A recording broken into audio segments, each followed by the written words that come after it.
Laurence, bonjour, merci d'être avec nous. Bonjour Brigitte, bonjour Jean-Charles. Bonjour Laurence. Bonjour. Alors, moi j'ai été jalouse moi-même, mais j'allais dire contre moi parce que c'est pas dans ma nature et j'en souffrais. Mais c'était plus fort que moi. J'étais jalouse de mon ex-mari.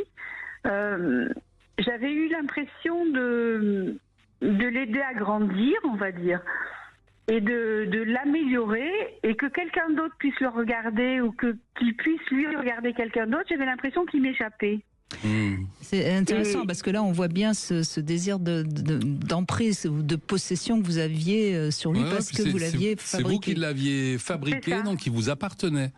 C'est ça. Ah, hein. Et c'était pas un très bel homme, mais il aimait plaire à tout le monde, et je ne supportais pas qu'il puisse parler à quelqu'un d'autre. Et encore pire quand j'étais là, et j'en souffrais parce que je sentais que c'était pas fondé, qu'il m'aurait pas trompé, mais c'était plus fort que moi. J'arrivais pas à me détacher de cette espèce de possession que j'avais pour lui, qui était même pas justifiée parce qu'il arrêtait pas de me dire que j'étais belle, que j'étais la femme de sa vie.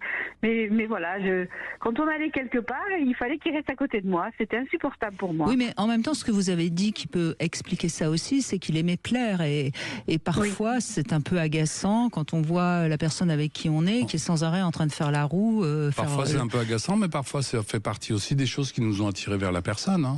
Oui, bien sûr. Oui, c'est ça. Mais c'est sa nature. Oui. Oui, bien sûr, mais ça peut être un peu dérangeant. Ah, je ne supportais pas. Je ne supportais pas, et du coup, quand on était en réunion, enfin en public, j'étais méchante avec lui, je lui parlais mal et j'arrivais pas à me retenir. C'était plus fort que moi.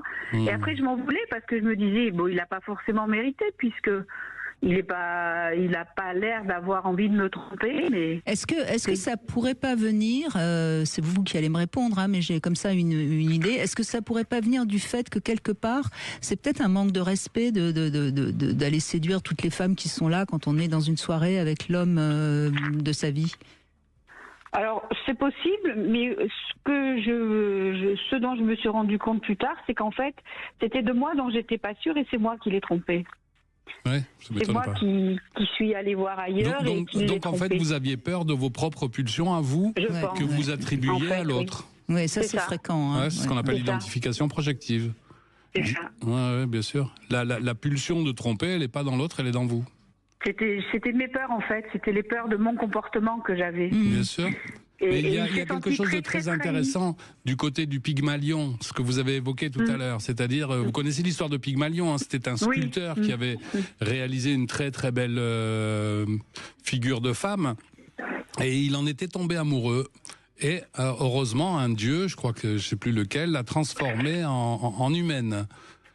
Et c'est un peu ça que j'entends chez vous. C'est vous qui l'avez fabriqué, c'est vous qui l'avez façonné, et il vous appartenait. C'est ça. Ouais. Et quand j'ai eu l'impression qu'il allait m'échapper, c'est moi qui l'ai trompé. Ah oui.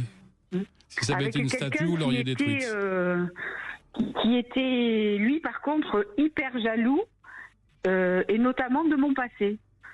Qui supporte, à qui il a fallu que je raconte toutes mes histoires. Alors, j'ai pas tout raconté parce que déjà, le peu que je lui ai raconté, ça le rendait fou.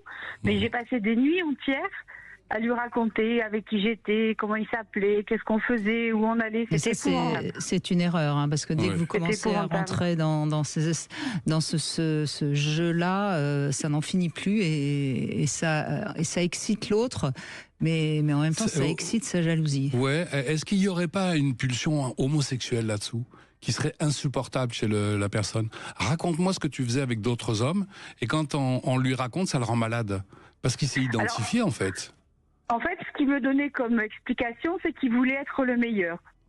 Il me dit, je veux être ton meilleur amant, donc je veux savoir tout ce que tu as fait avec les autres pour faire différemment et mieux.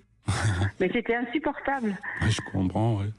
C'était insupportable parce que, en fait, après, alors, par exemple, quand je lui disais on est allé à tel endroit, ben, il me disait on n'y va plus. Alors à la fin, je lui disais plus rien parce qu'on pouvait plus rien faire. Après tout ce que j'avais déjà fait avec les autres, on pouvait plus rien faire. Parce que vous avez eu combien d'amants, Laurence? Dans les tous les coins de la France? Non, mais Non, mais si je disais, je suis déjà allée dans ce restaurant, ah bon, avec qui et pourquoi? Et alors, je disais plus que j'étais déjà allée dans un restaurant ou dans une ville. Je disais toujours non, je connais pas. Ça, Laurence, bon, vous le savez maintenant, mais on peut le dire à ceux qui nous écoutent. Ça, c'est un indice d'une jalousie qui peut devenir assez vite envahissante. Hein. Ah oui. Et ce qui était paradoxal, c'est qu'en fait, je me suis rendu compte après que cet homme dont j'étais la maîtresse, puisqu'il était marié, avait aussi encore une autre maîtresse. Il en avait 2 autres. Donc en fait, il était jaloux. Moi, il me voulait exclusivement, mais lui, c'est pas quelque chose qu'il pratiquait pour lui. Vous fonctionniez beaucoup en miroir, j'ai l'impression. Hein, l'un et l'autre étant infidèles, l'un et l'autre étant séducteurs. Oui, peut-être. Ouais. Est-ce qu'on pourrait pas penser, comme je l'ai déjà proposé tout à l'heure, que vous ne supportiez pas chez l'autre des choses que vous auriez pu trouver en vous, et lui de son côté la même chose?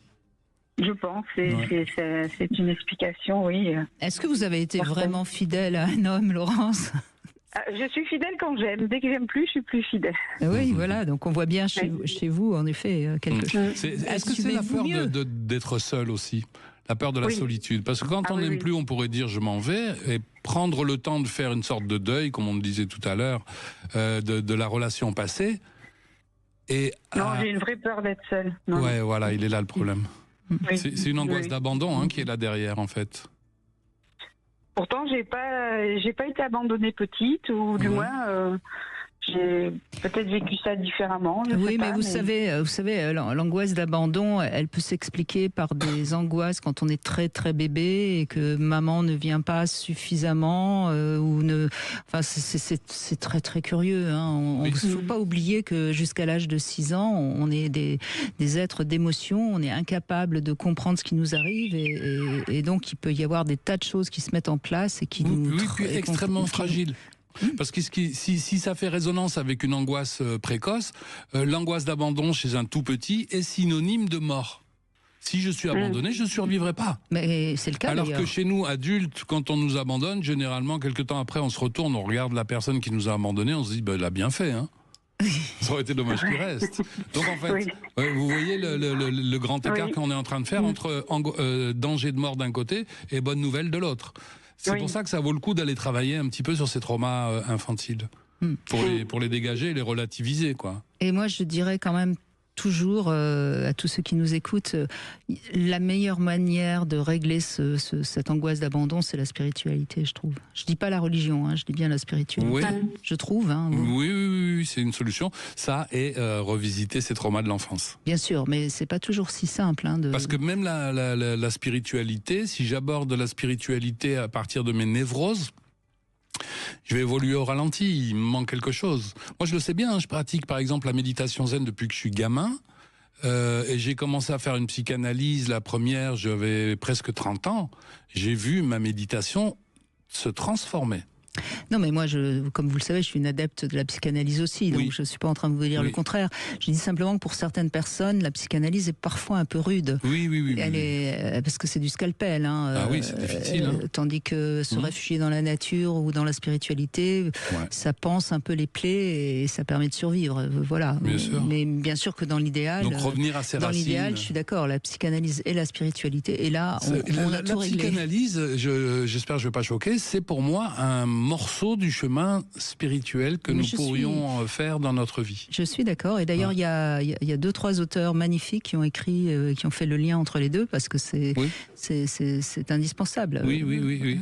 On n'ose pas, nous, en tant que psychanalystes, parce qu'on n'est pas là pour apporter des solutions ou pour prêcher la bonne parole auprès de nos patients. Donc évidemment, de la spiritualité, on en reste éloigné. Mais il n'empêche que, quel que soit le choix que va faire la personne, bien sûr, je pense qu'une psychanalyse fait partie du chemin spirituel. Bien sûr. Bien sûr, d'autant que là, les angoisses, on va les regarder. On les regarde en face, et on voit ce qu'elles veulent nous dire. Et oui. Bon, Laurence, c'est pas grave, vous avez trouvé votre truc. C'est pas la spiritualité, c'est la polygamie. Un après l'autre, jamais en même temps. Essayez en même temps, peut-être que ça va complètement enlever l'angoisse. Allez savoir. Je plaisante. En tout cas, merci de votre témoignage, parce que vous avez dit déjà beaucoup de choses sur la jalousie. Allez, on fait une petite pause, on se retrouve dans un instant. Et tiens, justement, notre Love Conseil, on va parler de résonance.